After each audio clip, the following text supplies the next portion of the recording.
Hello दोस्तों, Bhavani classes में आपका स्वागत है। तो आज हम जो टॉपिक लेने जा रहे हैं इंग्लिश के अंदर वो है रीडिंग कॉम्प्रिहेंशन। रीडिंग कॉम्प्रिहेंशन एक पैराग्राफ आता है जो आर्ट से कहलाता है। तो उस पैराग्राफ को उसके नीचे क्वेश्चन आंसर आते हैं। उस पैराग्राफ के नीचे क्वेश्चन आंसर आते हैं और आपको उसके आंसर देने होते हैं उस पैराग्राफ में से। अब पहले जो आते थे उसमें से तो लाइन टू लाइन मिल जाती थी। आजकल ऐसा नहीं होता, आपको पूरा पैराग्राफ फ्रेंड्स समझना होगा, उसके बाद में आप उसके आंसर कर पाओगे। तो आपको रीडिंग जो स्किल है वो आपको डेवलप करनी पड़ेगी। मतलब इंग्लिश को समझने के लिए ज़्यादा से ज़्यादा रीडिंग कीजिए, क्योंकि ये फ्रेंड्स एक लैंग्वेज है। लैंग्वेज को ज़्यादा से ज़्यादा रीड करोगे तो ही आपको पता, मतलब ये जो इंग्लिश है वो आएगी। इसके अलावा वोकैब और जो ग्रामर के नियम हैं, जो ग्रामर के नियम है वो भी आना ज़रूरी है।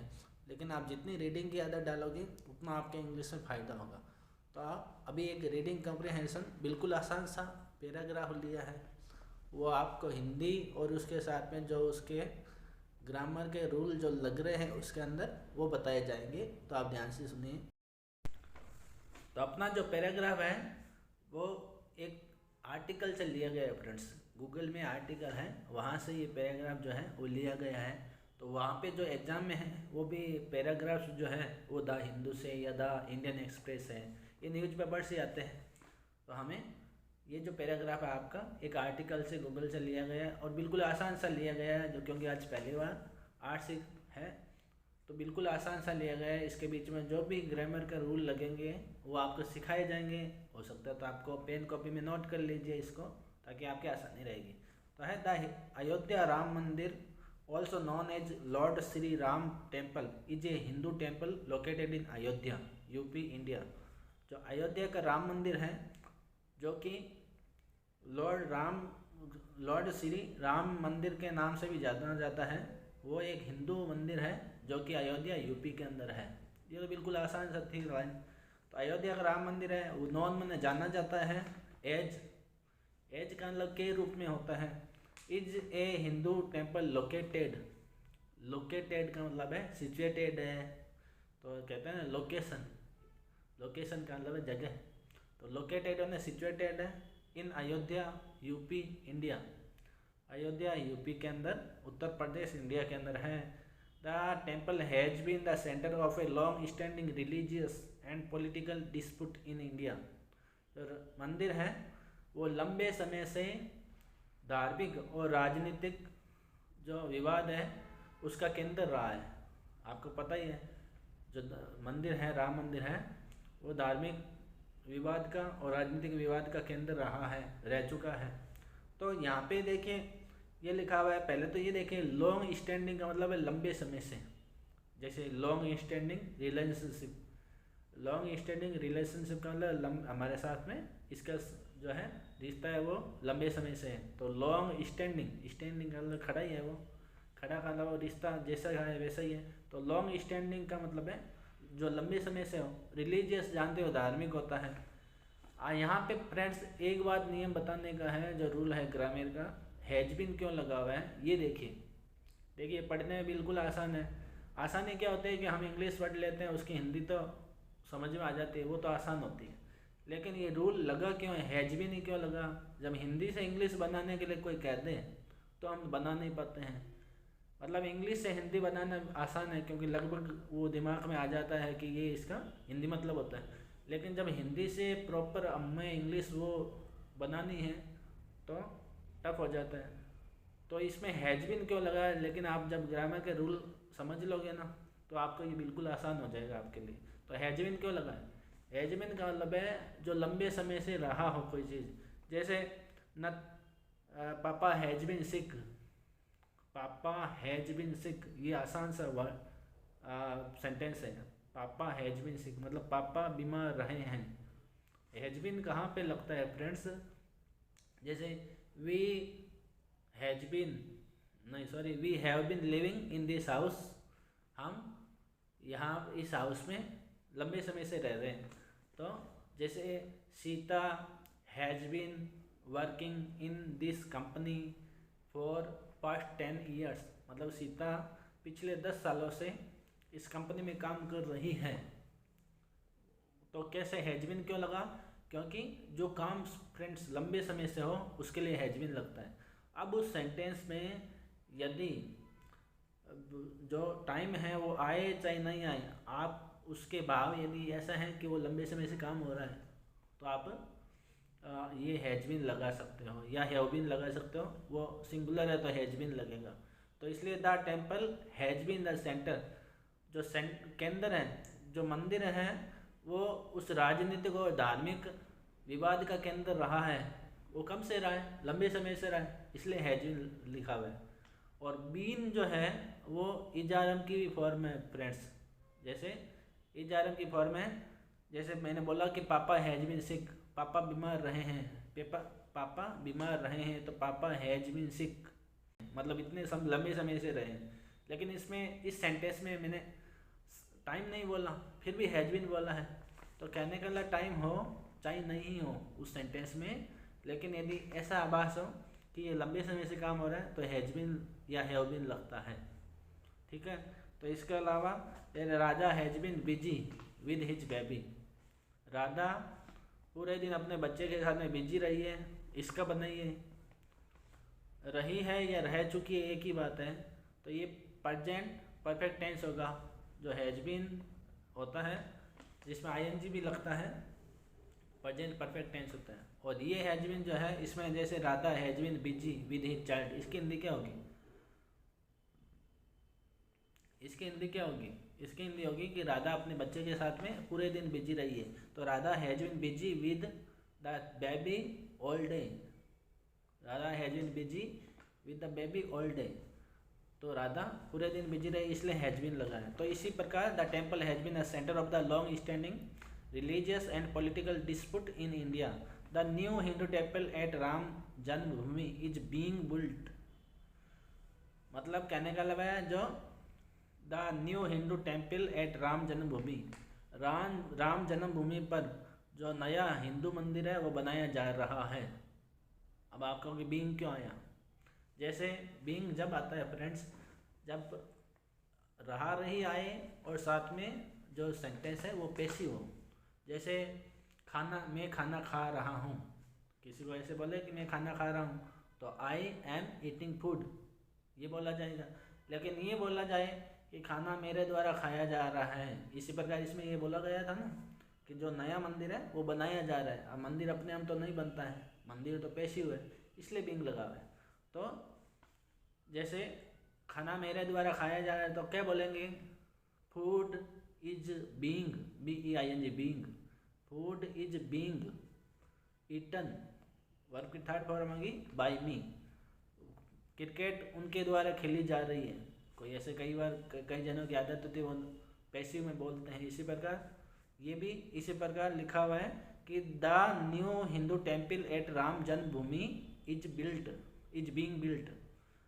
नया जो राम मंदिर है वो राम जन्मभूमि पर बनाया जा रहा है। एट का मतलब पर होता है, एट और इनका यूज समझ लीजिए। ये भी मतलब आपको सारे ग्रामर के रूल आने ज़रूरी है।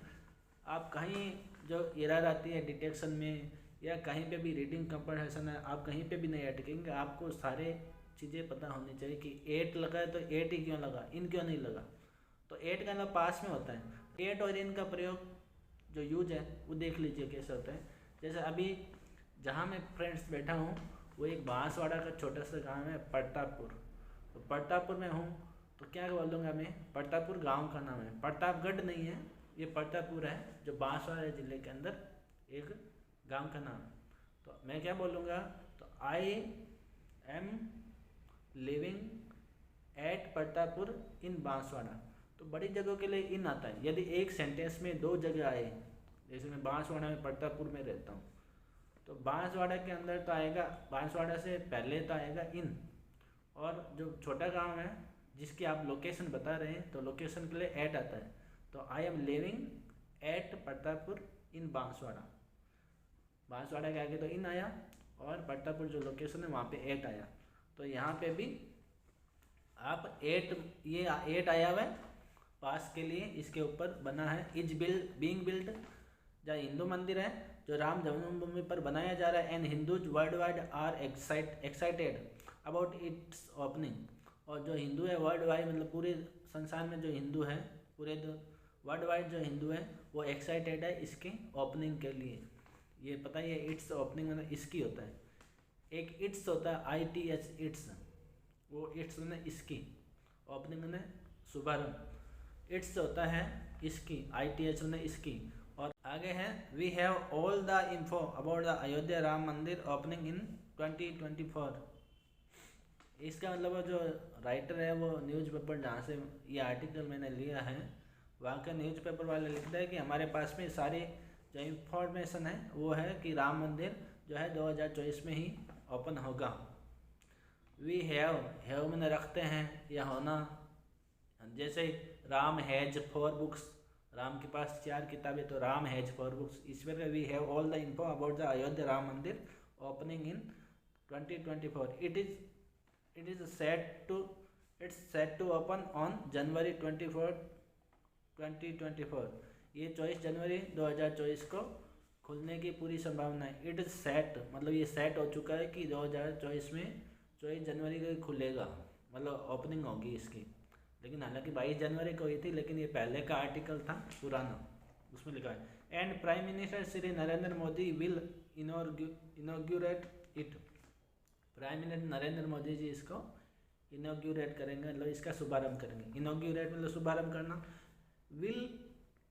विल का मतलब गागे की होता है, विल जहाँ पे लगता है आई और वी के साथ में से लगता है फ्यूचर टेंस में, और नहीं तो विल लगता है, ये आपको पता ही है।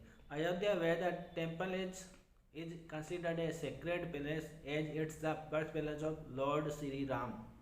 अयोध्या जहाँ पे मंदिर है, वेयर द टेम्पल इज जहाँ पर मंदिर है। देखिए क्वेश्चन में यदि वेयर आए तो वेयर का लोग कहाँ होता है, वेयर डू यू लिव, आप कहाँ रहते हैं तो वेयर डू यू लिव बोलते हैं।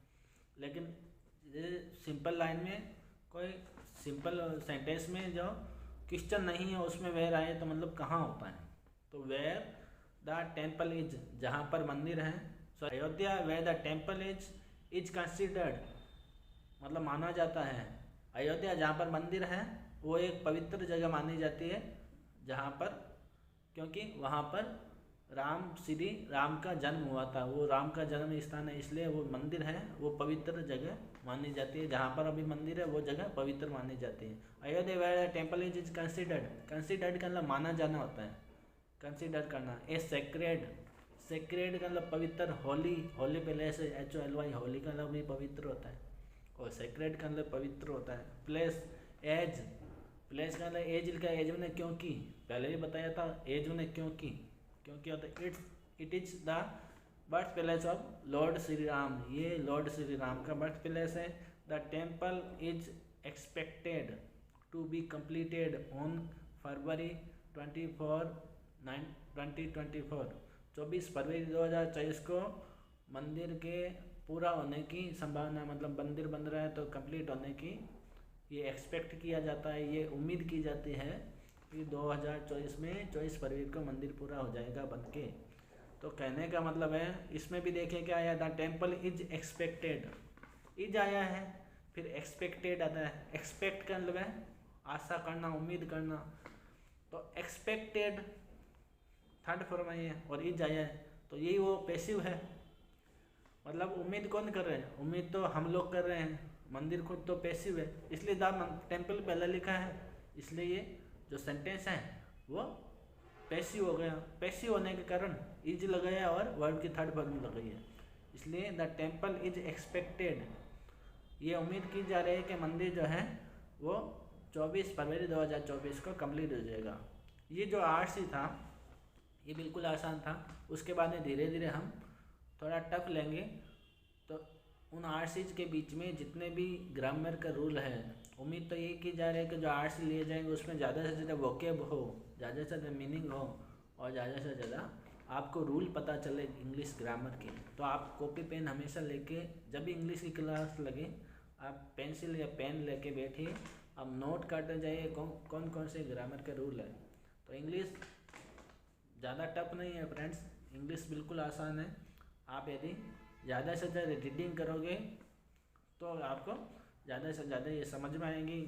वोकैब करो, ज़्यादा से ज़्यादा मीनिंग करो कहीं से, और ग्रामर के जो रूल है वो पता कीजिए, बिल्कुल आसान है, इसमें कोई दिक्कत नहीं आएगी। तो थैंक यू।